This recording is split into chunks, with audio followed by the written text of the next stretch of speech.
el año 2017, la deuda era de 42.000 millones de dólares, la deuda total, la deuda externa y la deuda interna.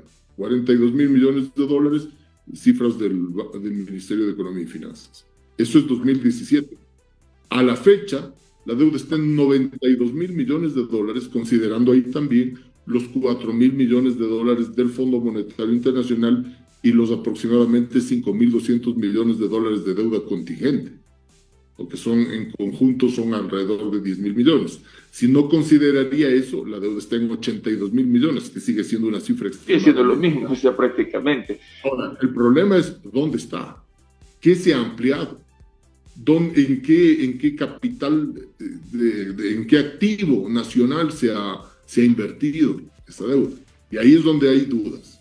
Y ahí es donde usted justamente mencionó el tema del Fondo Monetario Internacional, que ellos ponen algunas cláusulas para acceder a los créditos, ¿no?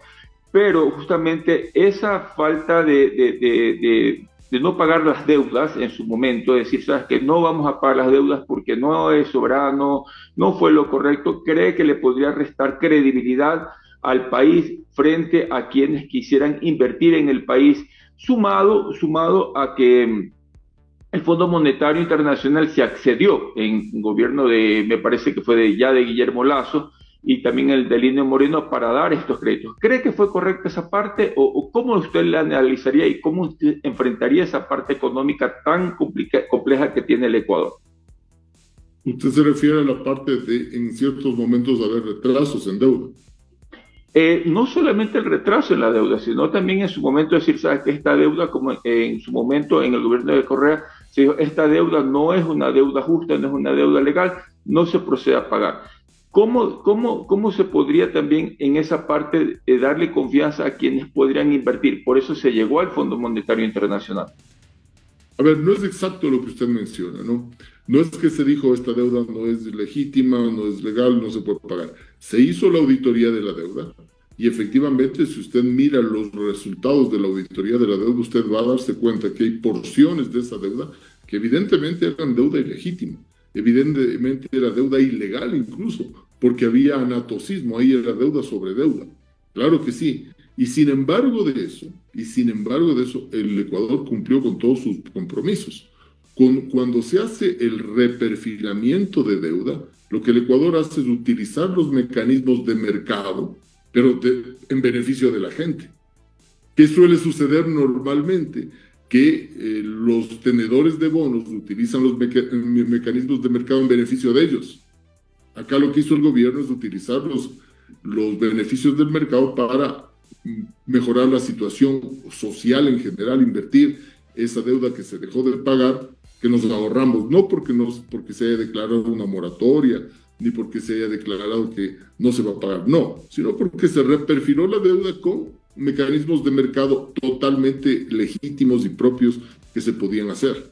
Ese ahorro se trasladó a inversión. Ahora, otro de los temas que también que se dieron en su momento fue el Tratado de Libre Comercio con Estados Unidos, al cual accedió Colombia y accedió Perú. ¿Usted podría sentarse a conversar para ver o estaría de acuerdo con generar un Tratado de Libre Comercio con Estados Unidos o definitivamente no? Y con el de China tampoco está de acuerdo.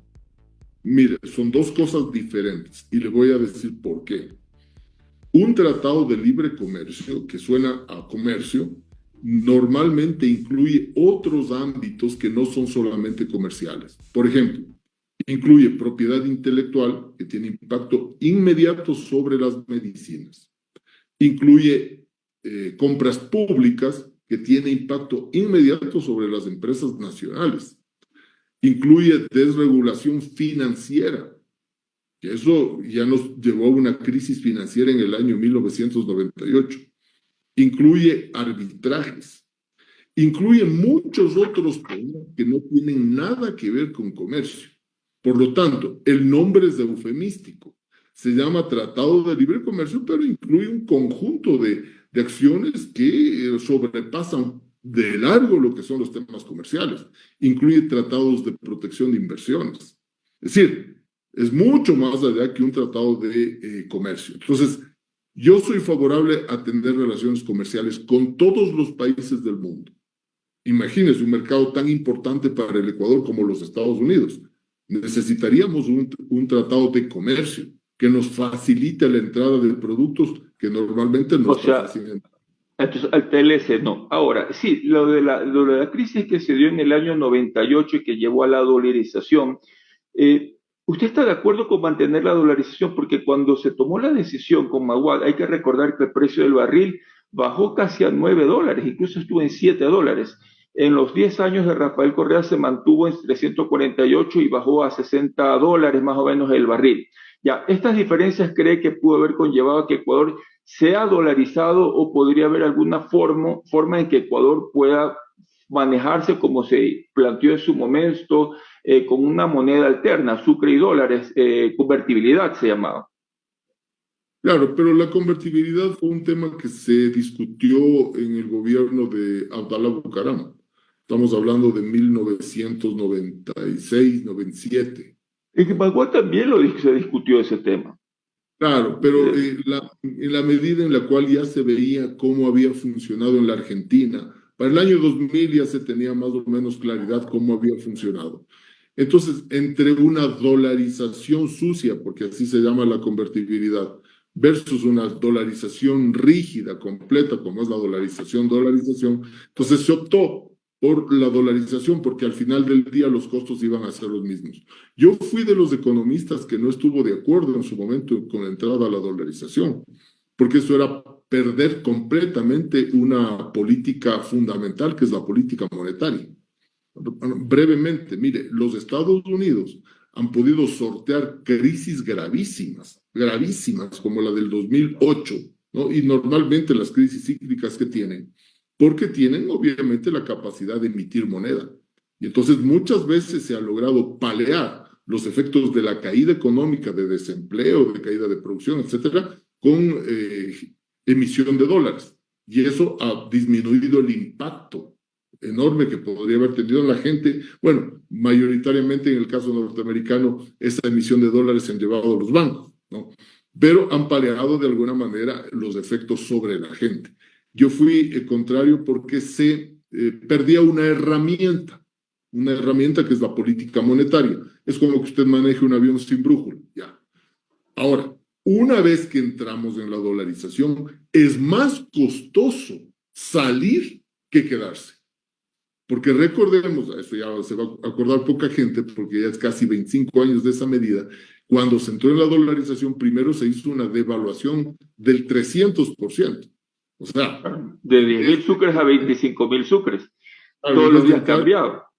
en vez de entrar con un dólar de aproximadamente un dólar por 5.000 sucres, se entró con un dólar de 25.000 sucres. Eso significó que muchísimas de las deudas que se tenía con la gente se licúen, que los salarios se hagan pedazos, que los servicios que se pagaban disminuyen completamente y al revés, cuando había que pagar en dólares, que esa deuda que se tenía en dólares inicialmente se multiplique por 5. Por eso es que se destruyó completamente la economía a lo largo de los 2 primeros años, ¿no? O sea, se Entonces, mantendría, de llegar con Luisa González, ustedes mantendrían la dolarización. Ahora le pongo el ejemplo con base a lo que no usted ha solo dicho, eso, no solo eso, no solo eso, porque la hay que decir que fortalecerían. ya, no, cuando ya estuvimos en un momento determinado en una situación muy grave, que fue el 2009, porque usted hablaba ahí de unos precios del petróleo. En el 2009 el precio del petróleo había subido a $114 por barril en julio del 2008 y bajó a $19 por barril en diciembre del 2008.